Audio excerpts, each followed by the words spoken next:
Pernahkah kamu bertanya, apakah hidup ini benar-benar milikmu? Kedengarannya sepele, ya hampir klise. Tapi justru karena itu, pertanyaan ini jadi berbahaya. Kita jadi jarang memikirkannya. Kita anggap aja udah pasti bahwa kita adalah pengendali penuh hidup kita. Bahwa setiap langkah yang kita ambil adalah hasil dari kehendak sadar. Bahwa kita memilih, dan pilihan itulah yang membentuk siapa diri kita hari ini. Tapi coba kita berhenti sejenak dan berandai-andai. Jika kamu bisa mengulang hidupmu dari awal dengan gen yang sama, lingkungan yang sama, pengalaman masa kecil yang sama persis, apakah kamu akan membuat pilihan yang berbeda? Atau jangan-jangan kamu akan sampai lagi di titik yang sama seperti sekarang, dengan cara yang sama, sambil terus merasa bahwa semua ini adalah hasil keputusanmu? Disinilah keraguan pertama mulai muncul. Konsep kehendak bebas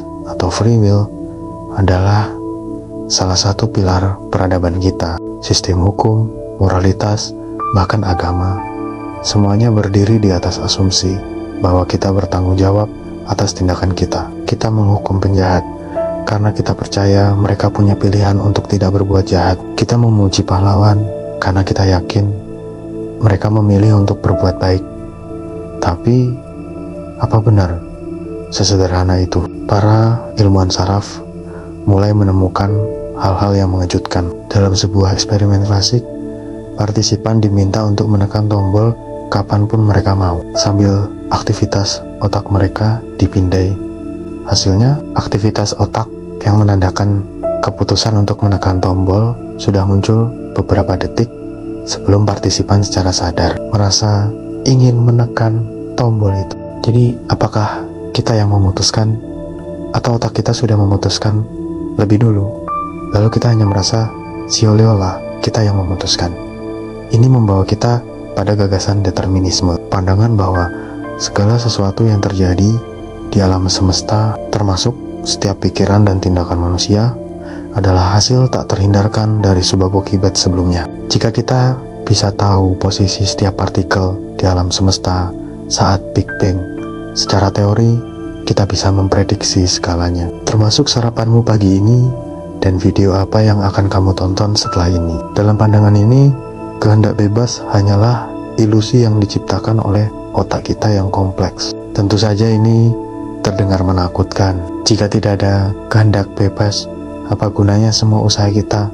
Apa gunanya punya cita-cita? Tapi tunggu dulu, mungkin kita salah melihatnya. Mungkin kehendak bebas bukanlah tentang bisa memilih apa saja tanpa batasan. Mungkin kehendak bebas adalah tentang kesadaran akan dorongan internal kita, pengaruh eksternal, dan kemampuan kita untuk merefleksikan semua itu. Kita mungkin tidak bisa memilih pikiran pertama yang muncul, tapi kita bisa memilih bagaimana merespons pikiran itu. Jadi, meskipun gen dan lingkungan membentuk kita masih punya ruang untuk bermanuver. Kita bisa belajar, kita bisa berubah, dan kita bisa berusaha menjadi versi diri kita yang lebih baik. Mungkin hidup ini bukan tentang mengendalikan segalanya, tapi tentang menari dengan indah di tengah arus sebab akibat yang tidak bisa kita hentikan.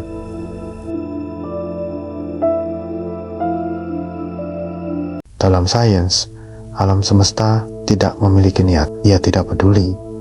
Ia hanya bekerja. Setiap bintang yang lahir, setiap planet yang bergerak, setiap atom yang bertabrakan, semuanya mengikuti hukum yang sama. Hukum yang tidak bisa dibujuk, tidak bisa dihindari. Ini membawa kita pada sebuah konsep yang dikenal sebagai determinisme. Gagasan bahwa setiap peristiwa, termasuk tindakan manusia, pada akhirnya ditentukan oleh penyebab yang sudah ada sebelumnya. Dengan kata lain, masa depan sudah tertulis. Bayangkan sebentar, filsuf Prancis Pierre Simon Laplace pernah membayangkan sesuatu yang sekarang kita kenal sebagai iblis. Laplace ini bukan makhluk jahat, melainkan sebuah kecerdasan hipotetis yang sangat luar biasa. Kecerdasan ini tahu posisi dan kecepatan setiap partikel di seluruh alam semesta. Bagi entitas seperti itu, tidak akan ada kejutan. Tidak ada kemungkinan, tidak ada seandainya. Jika ia tahu segalanya tentang saat ini, ia juga tahu segalanya tentang masa depan. Karena setiap peristiwa adalah hasil dari peristiwa sebelumnya. Sekarang, mari kita pikirkan hal ini lebih dalam. Jika manusia adalah bagian dari alam semesta yang diatur oleh hukum fisika yang sama, maka bukankah kita juga tunduk pada hukum yang sama? Apakah setiap keputusan yang kamu buat hari ini hanyalah konsekuensi tak terhindarkan dari rantai reaksi yang dimulai jauh sebelum kamu dilahirkan? Pilihanmu untuk menonton video ini, apa yang akan kamu makan nanti, atau dengan siapa kamu akan berbicara? Apakah semua itu sudah ditentukan? Ini adalah pemikiran yang bisa membuat kita merasa tidak nyaman. Seolah-olah kita hanya penonton dalam film kehidupan kita sendiri. Lalu, kita sampai pada organ yang paling kompleks, otak, tempat yang kita anggap sebagai pusat dari aku, pusat kendali dari semua keputusan kita. Tapi disinilah sains memberikan kejutan lain. Pada tahun 1980, seorang ilmuwan bernama Benjamin Libet melakukan eksperimen yang hasilnya sangat mengganggu. Dia meminta peserta untuk menggerakkan jari mereka kapanpun mereka mau, sambil memantau aktivitas otak mereka. Libet menemukan sesuatu yang luar biasa. Otak mereka sudah memulai proses untuk menggerakkan jari itu beberapa ratus milidetik sebelum mereka secara sadar merasa telah membuat keputusan. Coba kita ulangi. Aktivitas otak yang memulai tindakan itu terjadi sebelum kesadaran kita mengatakan, "Oke, sekarang aku akan bergerak." Ini menunjukkan bahwa kesadaran kita mungkin tidak memimpin. Ia hanya mengikuti. Seolah-olah pikiran kita menciptakan cerita setelah kejadian, berkata, "Aku memilih untuk melakukan itu." Padahal keputusan itu telah dibuat sebelumnya oleh mekanisme di dalam otak yang tidak kita sadari sama sekali. Jika ini benar, maka apa yang kita sebut kehendak bebas mungkin bukanlah sang pengendali, melainkan hanyalah seorang narator yang menceritakan kembali apa yang sudah terjadi. Ini membawa kita pada pertanyaan yang paling mendasar dan mungkin paling sulit diterima. Jika pikiran sadarmu bukanlah pengambil keputusan yang sesungguhnya, lalu siapa dirimu sebenarnya? Apakah kamu hanyalah ilusi yang diciptakan oleh otak untuk memberi kita rasa kontrol? Apakah kita benar-benar memiliki kendali, atau kita hanya mesin biologis yang sangat canggih yang merespons hukum alam? Pertanyaan ini tidak memiliki jawaban yang mudah, tetapi menjelajahinya membuka pintu ke pemahaman yang lebih dalam tentang alam semesta dan tempat kita di dalamnya. Ilmu pengetahuan seperti fisika bilang bahwa setiap kejadian adalah hasil dari sebab akibat sebelumnya. Otak kita hanyalah rangkaian reaksi kimia yang kompleks. Jika itu benar, maka setiap pilihan yang kita buat sebenarnya sudah bisa diprediksi, seperti bola biliar yang meluncur setelah dipukul. Tapi, ada sesuatu yang tidak bisa dijelaskan oleh rumus fisika atau grafik otak. Rasa bersalah, penyesalan, perasaan bahwa kita seharusnya bisa melakukan sesuatu yang berbeda. Jika hidup ini hanyalah rangkaian sebab dan akibat yang tak terhindarkan, mengapa kata seandainya terasa begitu menyakitkan? Mengapa kita masih menyalahkan diri sendiri atas keputusan yang menurut sains mungkin tidak pernah benar-benar bisa kita hindari? Seorang ibu yang kehilangan anaknya akan terus bertanya, apa yang terjadi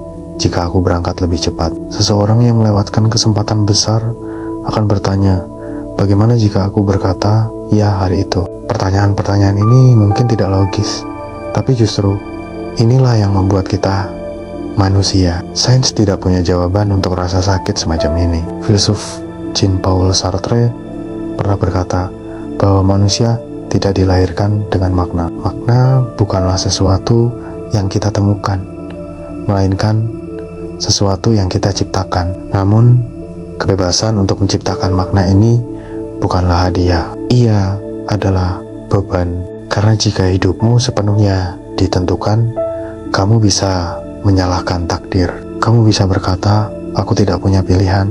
Tetapi jika hidupmu bebas, maka setiap kegagalan, setiap kesalahan menjadi tanggung jawabmu sepenuhnya. Disinilah eksistensialisme terasa kejam.